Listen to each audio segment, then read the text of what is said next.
ఆటలో అరటిపండు సందెట్లో సడేమియా ना घर का ना घाट का जो गधा है वो बीजेपी ना घर का ना घाट का धोबी का गधा ना घर का घाट का ना घाट का बोले मगर आज बीजेपी का जो उम्मीदवार है ना घर का ना घाट का वो गधे को आज डिपॉजिट भी नहीं मिलने वाला है क्योंकि ये लोगों का दोनों का फेविकल बंधन है।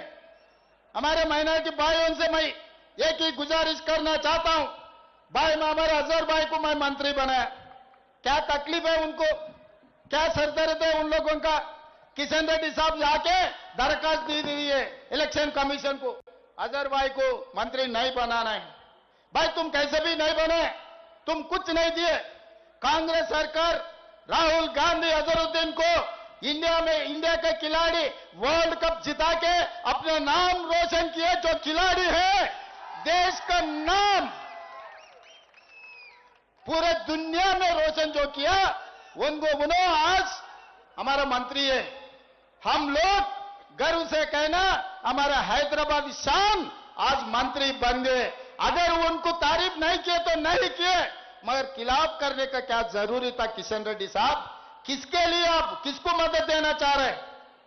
हमारे माइनॉरिटी लोग कोई भी बीजेपी को वोट देने वाला नहीं है। फिर सब सारे कांग्रेस को देश को उसको क्या तकलीफ है? इसमें विभाजन लाके कुछ वोट आप बीआरएस को दिलाने के लिए कोशिश कर रहे हैं। ये मंत्री नहीं बनाए तो कुछ वोट है, कुछ वोटर्स, अरे भाई हमारे माइनॉरिटी मंत्री नहीं बनाया रेवंत रेड्डी साहब, इसीलिए हम कार को कुछ और डाल लेंगे। कार को मदद करने के लिए आज किशन रेड्डी साहब कोशिश कर रहे हैं। मैं ये मन से यही पूछना चाहता हूं, किशन रेड्डी जी आपका बाप का जागीर मैं कुछ नहीं मांगा, आपका बाप का जागीर कुछ खींच के अजहर को नहीं दिए। मेरे सरकार में, कांग्रेस पार्टी के सरकार में सोनिया गांधी, राहुल गांधी, उनके आदेश के अनुसार अजहरुद्दीन को मैं आज मंत्री बनाया। आपका क्या जा रहे? इनको तो छोड़ो, गुजरात से मोदी जी का जमीन जागीर जायदाद कुछ खींच लिए क्या? मैं कुछ पूछा क्या? गुजरात से कुछ लाए नहीं, गुजरात से कुछ खींच लिए नहीं, गुजरात से कुछ लेके अजहरुद्दीन को मैं नहीं दिया। तेलंगाना में इसी रियासत में जो निजाम सरकार जो था वही इलाके में आज अजहरुद्दीन को मैं मुख्यमंत्री होके उनको मंत्री बनाया, मेरे साथी बनाए। क्या तकलीफ हो रहा है उनको किशन रेड्डी को? बीआरएस वाले क्यों नहीं रोक रहे किशन रेड्डी को?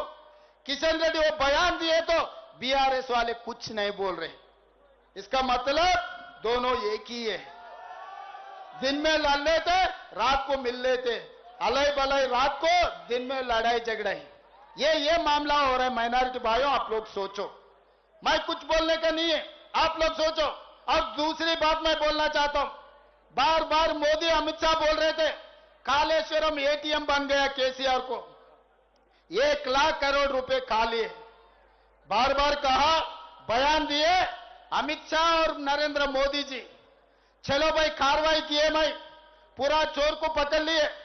बीजेपी वाले बोले किशन रेड्डी ये कहा भाई सीबीआई को दे दो, 24 घंटा में हम लोग अंदर डालेंगे केसीआर केटीआर को। मैं दे दिया सीबीआई को, 3 महीने हो जा रहे, 100 दिन कुछ कम खत्म हो रहे, अभी तक एफआईआर तक नहीं बनाया। 1 लाख करोड़ रुपए आम जनता के पूरा लूट किए, उनके खिलाफ हमारे असेंबली में चर्चा करके सबसे पूछकर सीबीआई को मैं दिए केस। 100 दिन हो रहा, आज तक सीबीआई ने क्यों केसीआर के खिलाफ कदम नहीं उठाया, क्यों एफआईआर तक नहीं बनाया? अगर किसी माइनॉरिटी के खिलाफ, किसी कांग्रेस नेता के खिलाफ ऐसे केस आए तो छोड़ते थे क्या? आप लोग सोचो।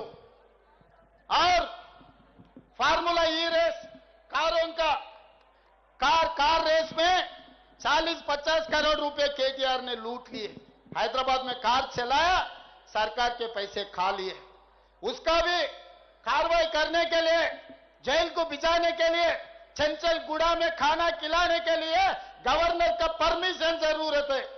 2 महीने हो जा रहा, मैं गवर्नर को परमिशन पूछकर, तेलंगाना सरकार ने तेलंगाना गवर्नर को केटीआर को अंदर डालने के लिए परमिशन पूछ के 2 महीने हो रहा, आज तक मुझे परमिशन नहीं मिला।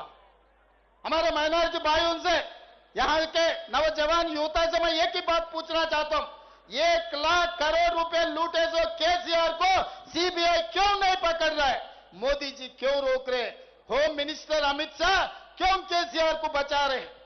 और 50 करोड़ रुपए लेके कार घुमाने के लिए जो परमिशन दिया उनका बेटा केटीआर, उनको अंदर डालने के लिए मैं गवर्नर साहब को परमिशन पूछा, आज तक नहीं मिला।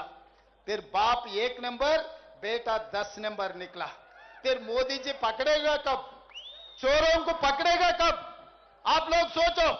इसीलिए आज आप गलतफहमी से, कुछ इमोशनल होके, सेंटिमेंट सोच के अगर बीआरएस कार निशाने को वोट डाले तो हैदराबाद में वो दिखेगा कार का निशान। कार यहां से निकले, दिल्ली गया, मोदी गली में घुस गए, उसके बाद कमल बन जाएंगे। उसके बाद कार का निशान दिल्ली जाते कमल बन जाएंगे। क्योंकि जब ट्रिपल तलाक आया, सिटीजन अमेंडमेंट आया, 370 आर्टिकल आए, सब सारे वक्त जब जब मोदी जी को तकलीफ आए तब तब केसीआर ने उनको मदद दिया। पार्लियामेंट गवाह है, बैरिस्टर असदुद्दीन ओवैसी गवाह है पार्लियामेंट में। मैं भी गवाह था, पिछले 5 साल मैं भी एमपी था।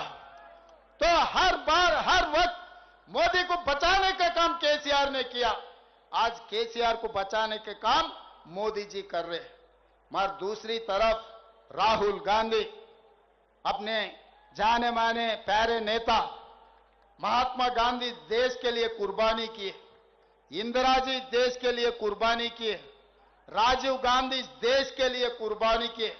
उनके वारिस राहुल गांधी कन्याकुमारी से लेकर कश्मीर तक 150 दिन 4000 किलोमीटर पैदल चले।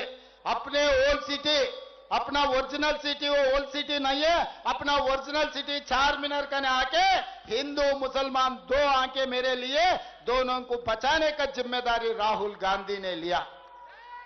आज मुसलमान हिंदुओं को अलग अलग कांग्रेस पार्टी कभी भी नहीं देखा, आगे भी हम नहीं देखेंगे। आप लोगों को भैया, आप लोगों को आपके भला के लिए जो करना है हम करेंगे, उसके नेतृत्व में हम लोग काम कर रहे हैं।